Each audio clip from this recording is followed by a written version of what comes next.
Dunia pariwisata kembali menggeliat. Hal itu bisa dilihat dengan banyaknya kunjungan wisatawan ke Istana Pagaruyung di Batu Sangkar. Selama libur akhir pekan yang dimulai pada hari Kamis minggu lalu, ratusan wisatawan mengunjungi istana tersebut setiap harinya. Puncaknya terjadi pada hari Minggu. Sekitar hampir 1.000 pengunjung mendatangi objek wisata tersebut. Sejak pandemi, Dinas Pariwisata Tanah Datar memutuskan untuk menutup Istana Pagaruyung dari kunjungan wisatawan.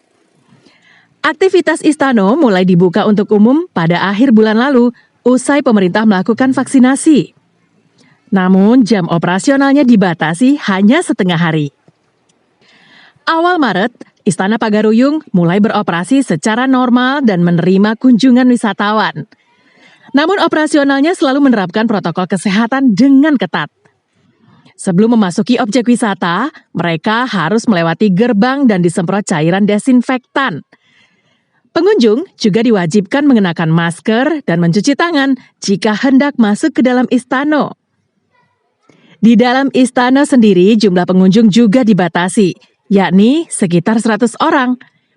Pengunjung lain harus rela antri untuk masuk ke dalam istana.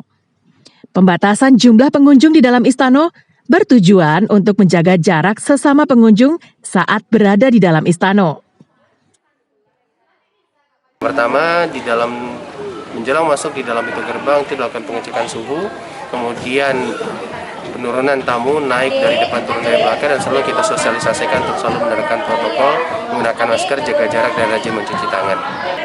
Kunjungan dengan hari biasa dikarenakan memang waktu kalender libur itu untuk kunjungan standar, artinya tidak terlalu peningkatan yang cukup signifikan. Namun dari hari biasa seperti Senin, Selasa, dan biasanya itu juga ada sedikit peningkatan dikarenakan hari libur.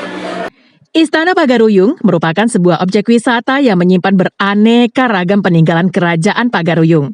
Kompleks istana yang terletak di daerah Pagaruyung ini diyakini sebagai lokasi tempat berdirinya Istana Kerajaan Pagaruyung yang berkuasa di Minangkabau dari pertengahan abad ke-15 sampai akhir abad ke-18. Dimulai dari pemerintahan Sultan Bakilap Alam sampai dengan pemerintahan Sultan Alam Muningsyah I. Hingga kini, Istana Pagaruyung merupakan salah satu objek wisata andalan di Provinsi Sumatera Barat. Setiap tahun, objek wisata ini dikunjungi oleh hampir 300.000 hingga 400.000 wisatawan. Sri Louis melaporkan dari Kabupaten Tanah Datar.